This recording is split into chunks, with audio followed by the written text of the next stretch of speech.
Another year, another blank slate. Happy 2026. Thank you for joining me here. I'm looking forward to reading this year. I'm looking forward to just hopefully making a lot of progress in stories that I'm really excited about.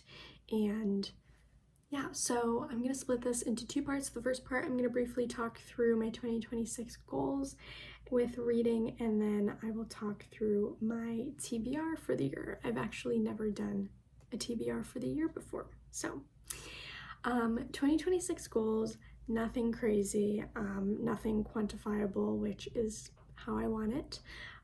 So my first goal is, like I mentioned in my 2025 wrap up, I'm hoping that I can raise my average book rating this year compared to last year, and ideally it would be nice to see my 4 and 5 stars outnumber my 3 stars, and or I only had 2 stars last year, and so if I could have no 2 stars and or no DNFs, that would be ideal. Not that that will necessarily happen because the world is not ideal, but if it could happen, that would be amazing. The second goal is to hopefully, this is something I've thought of a lot, I would like to retain more of what I'm reading. I am really good, and maybe this is just the way that I read and the way that I encounter books, but I am really good at remembering like themes and overall plot and takeaways and those types of like large group discussion things, because that is very much what I value. And so it's not that I won't do that anymore, but I am way worse, which is where I'm terrible at history classes too, at remembering the little details, at remembering like character names, places, the setting that it took place in, and or the year if applicable. Just those little details I would like, especially for reviewing, to recall them better for your benefit more than anything. I did watch a video by Elizabeth, Plant-Based Bride, on YouTube that was really fantastic about tools and ways to retain more from books, so I think I'm gonna rewatch that. I don't even know if I ever finished it, but I'm gonna also link it because if you also would like to work on retainment of books, she has some fantastic resources and tips. So 10 out of 10 recommend that, first of all. But 3 things off the top of my head by making this goal I thought of that I could just start implementing to work on this right away. Is number 1, slow down. Slow down when I'm reading. There's no need to read anything in any specific timeline. If I'm really enjoying something, I like to slow down. I like to really absorb every word, really picture it in my mind, and not feel like I have to rush through it. I feel like also sometimes though, it's harder to retain things when things are just short books by nature, and I do feel like I read a lot of short books in 2025.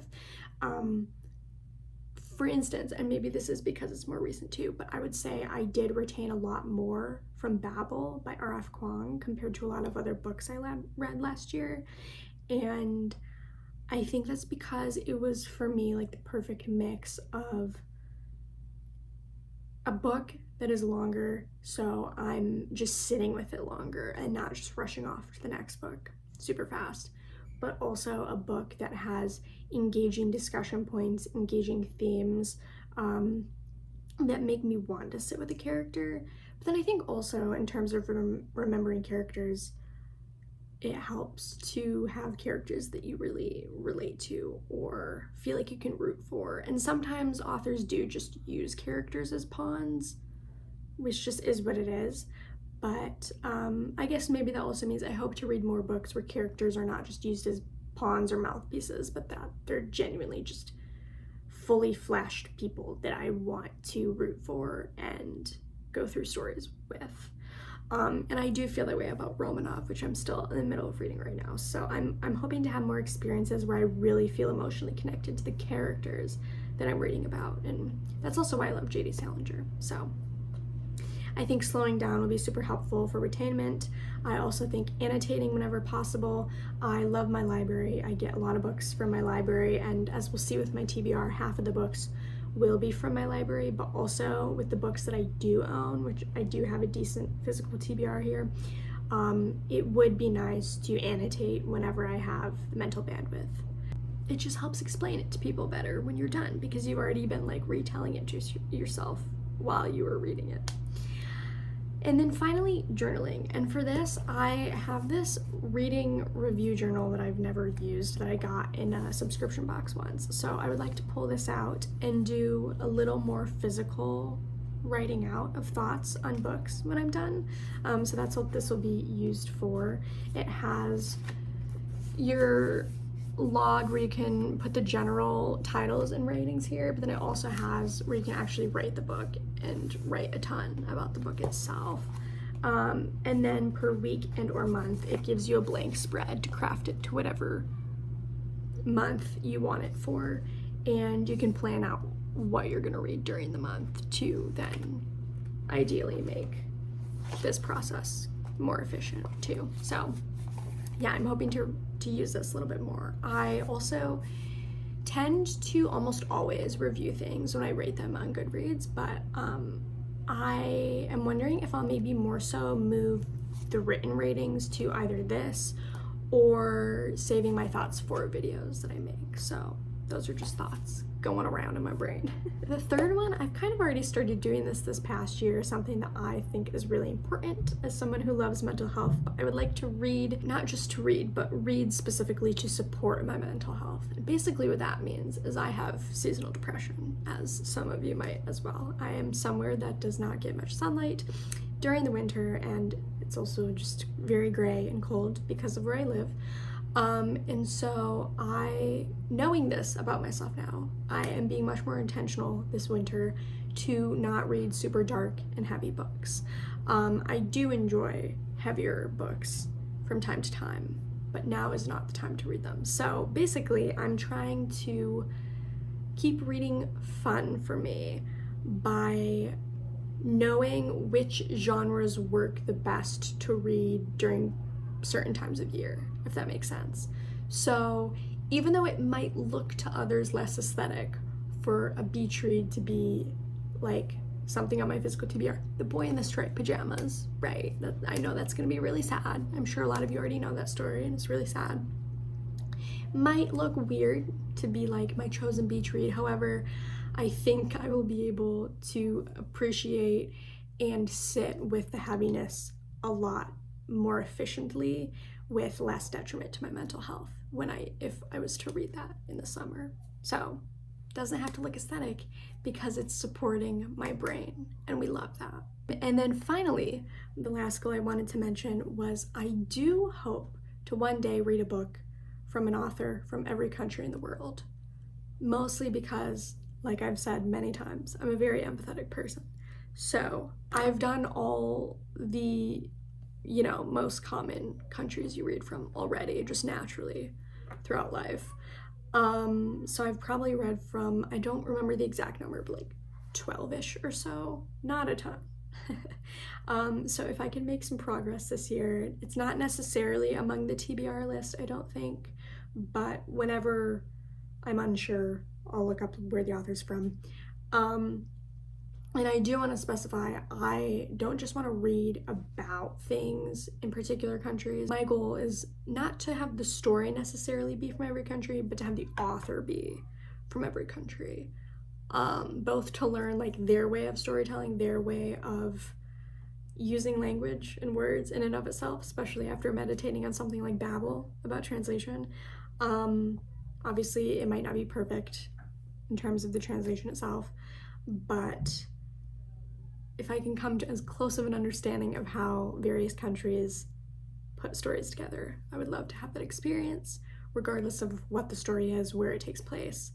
And also because I know that I will never get to go everywhere in the world, so I can at least learn from everyone everywhere in the world by reading something from everyone from everywhere in the world. Keeping it simple, just make progress. It doesn't have to be a certain number. So going into my physical TBR, I wanted to continue to make it fun. This is the theme here, and not a lot of quantifiable pressure. So instead of throwing out like everything I could possibly read in the year, I just want to pick 12 books, 1 book per month that I know I for sure want to get to. So I actually did a little bit of brainstorming before this, and I already have some written down. So basically I have 7 books already picked out, and I tentatively picked which months I would like to read them, but the 5 other books I'm going to be pulling from my physical TBR. So I wanted to wait and do that with you guys right now. And then, so I think I'm gonna pull all 5 and then decide together where we want to place these. And then once I have all the months solidified, we'll go through all the books, what they're about. I'll probably just read the blurbs because I like to be surprised, so I know next to nothing about what the majority of these are about.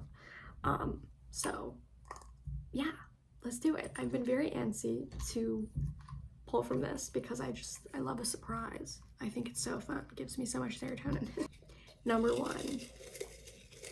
I like to think my physical TBR has a really wide variety of genres too, so this could be anything.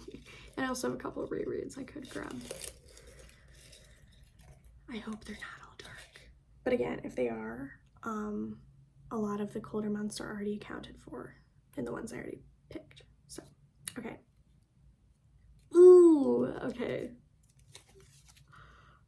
Obviously all of these I'm gonna be like, I really want to read this because that's why they're here. So this actually I borrowed from my father's bookshelf. It might have been from his classroom because he used to be a teacher. He's now retired. Okay, so this is the first that we're gonna be reading this year. Wow, I'm actually really excited. Number 2, I'm like nervous and excited at the same time, but I really am happy with this so far. Number 2, this one's been on for a while, so this is exciting. This Side of Paradise by F. Scott Fitzgerald. These have been probably on my TBR. Some of the longest books I've ever had on my TBR are a couple other books by F. Scott Fitzgerald because I've only read The Great Gatsby, of course, and so I've been dying to read another F. Scott Fitzgerald for years and I just never have. So I'm for sure reading another F. Scott Fitzgerald this year. I'm so excited. Wow. Okay. Book number 3.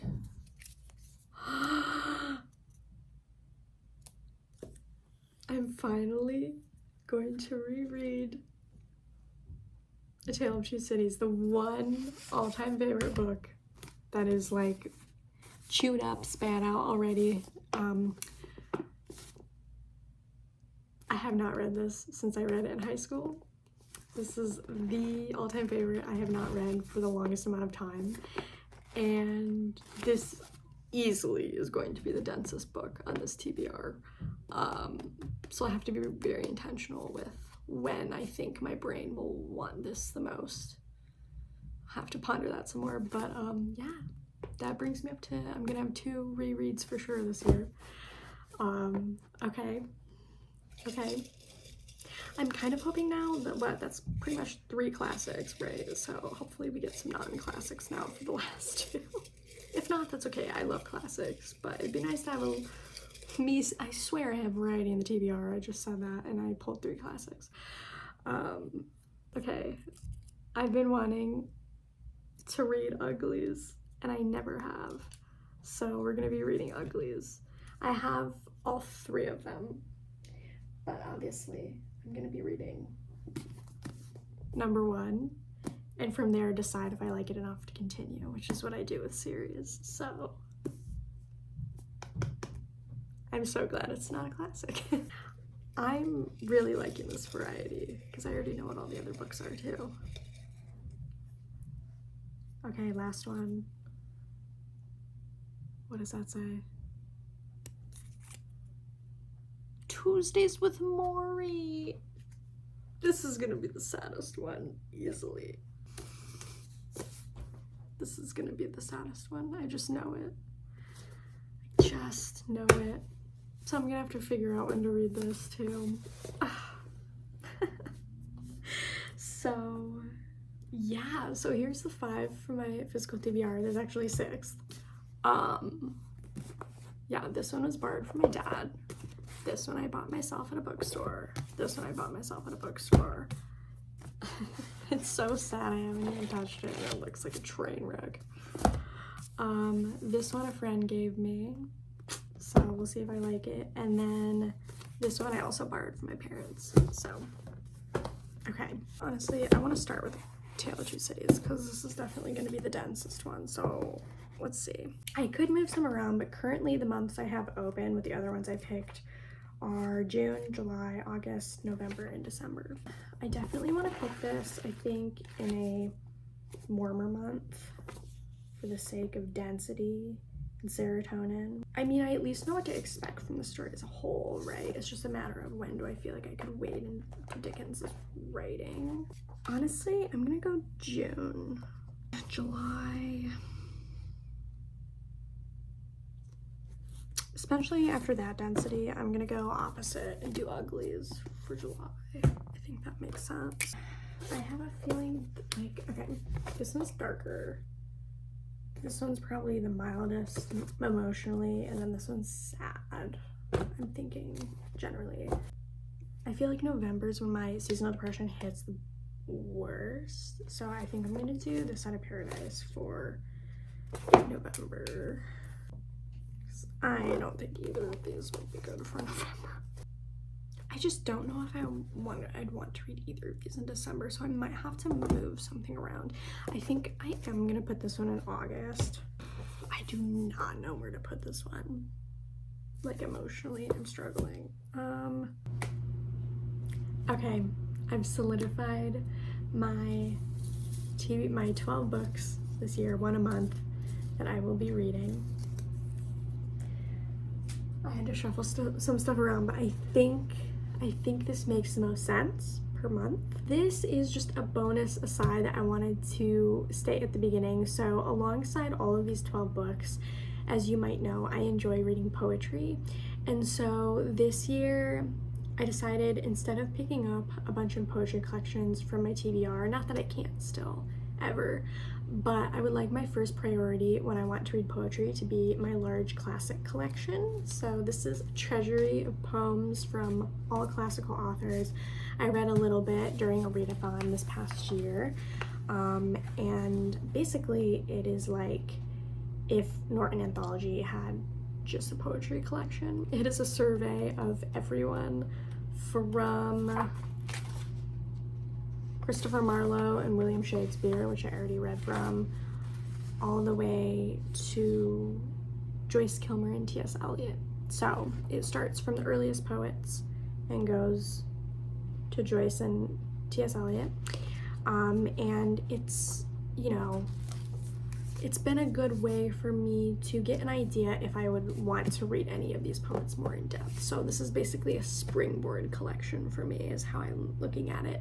But also I read so much modern poetry, not nearly as much classical poetry. So yes, so anytime I'm in poetry hankering, this will be my go-to, aside from all of the books on my TBR. So the one book I did mention previously that I wanted to read this year, which I will be reading in January, is The Blue Castle by L.M. Montgomery.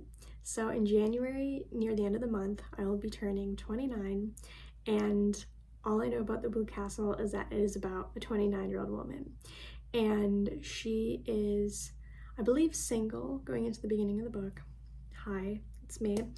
And works through her own sort of coming of age story in terms of her familial relationships and the ways that they treat her or talk about her in her life, and really like solidifies that she's making decisions for herself on her own terms. And so I thought in January it made sense to simultaneously set the stage, depending on when in the month I start it, for turning 29, but also, yeah, starting off my 29th year with some, hopefully, empathy and relatability in that story. So I'm excited to pick that up this January. In February, I wanted something that was, both February and March, wanted things that were not as dense to read anyway, especially because February tends to be when I get the most emotionally bogged down and exhausted by winter and the lack of serotonin.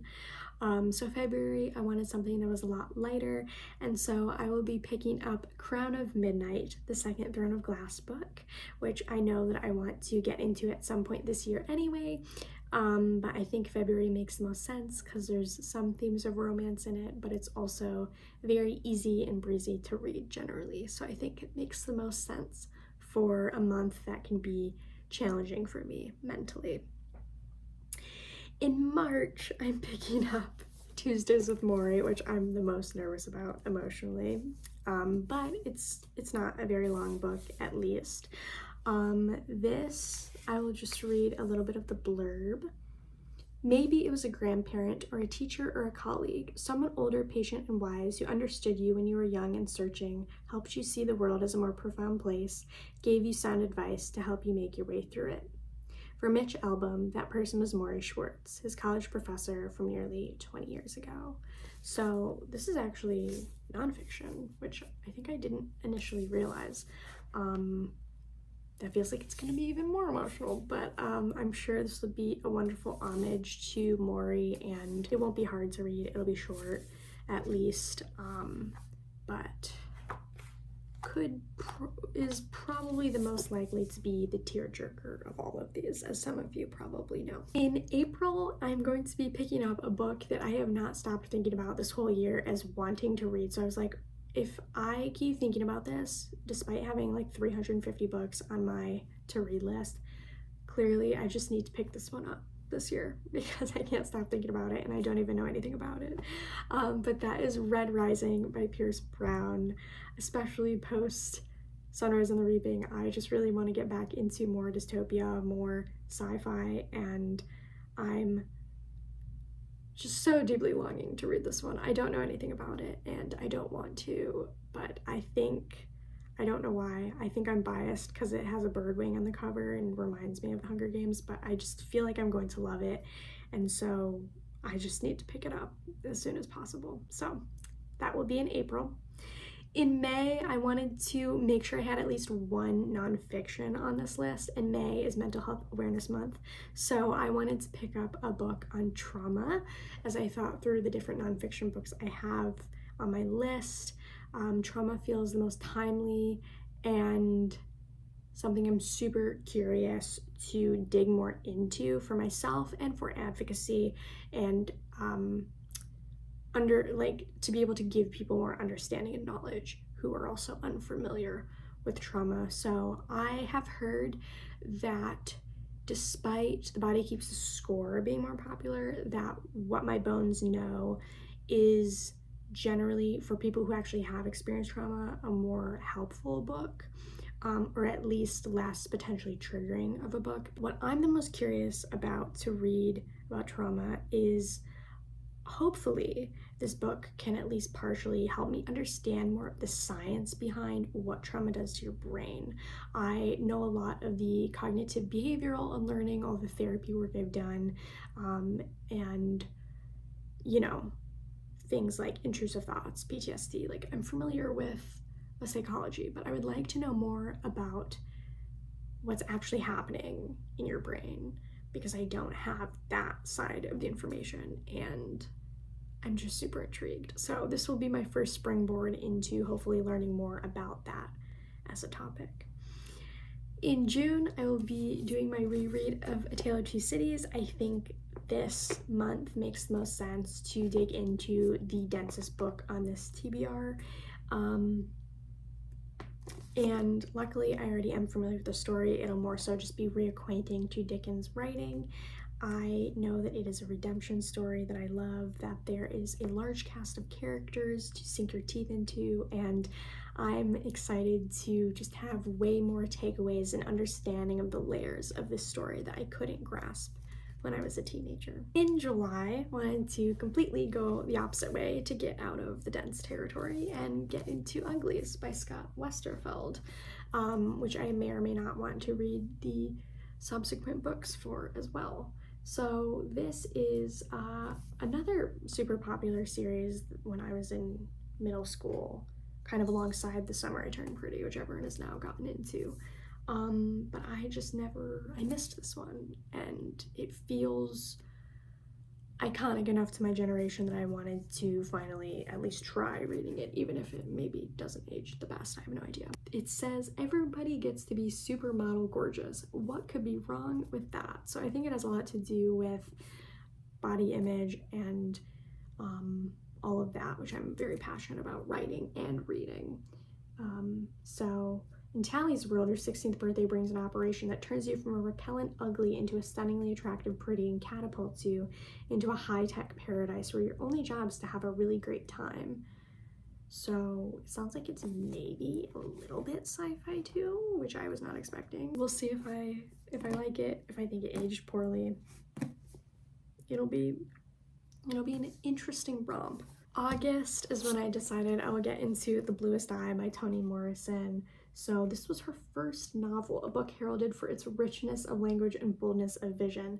Set in the author's girlhood hometown of Lorain, Ohio, it tells the story of Black 11-year-old Piccola Breedlove. Piccola prays for her eyes to turn blue so that she'll be as beautiful and beloved as all the blonde, blue-eyed children in America. In the autumn of 1941, the year the marigolds in the Breedloves' garden do not bloom, Piccola's life does change in painful, devastating ways. With its vivid evocation of the fear and loneliness at the heart of a child's yearning and the tragedy of its fulfillment, The Bluest Eye remains one of Toni Morrison's most powerful, unforgettable novels and a significant work of American fiction. So I'm excited to read this one and hopefully for myself have a redemption of Toni Morrison's writing. September, I'm getting into the new release out this year that is a mystery, so I'd prefer to read it in the fall, and that is The Velvet Knife by Maureen Johnson. This is book number 6 in the Truly Devious series, which was technically a trilogy, but now there's 3 additional standalone mysteries about the same characters, so that confuses me. But there was a lot of irritation and angst with one of the characters in particular, which we all know if we read it from the previous book.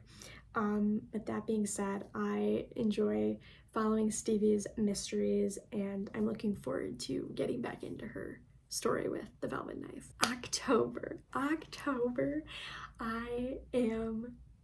this is my last ditch attempt at getting into, or actually rather just experiencing for the first time, probably the only time, what horror in a book could be for me. As you might know, I attempted and failed many what I thought were spooky books this past fall that were actually very disappointing and a bit dry, honestly. In my desperation, I consulted a friend who loves horror and asked if they could please give me one that I could genuinely maybe find scary, because I think that's even harder to do in a book format versus a movie format with music that can really add tension. And so he told me to read The House on the Borderland by William Hope Hodgson, and I'm really intrigued, and I will definitely be picking it up, and I'm hoping I'll finally actually be scared by a book, because apparently I just actually really want that emotional experience. So that will be my attempt at horror in October. In November, I will be picking up This Side of Paradise by F. Scott Fitzgerald.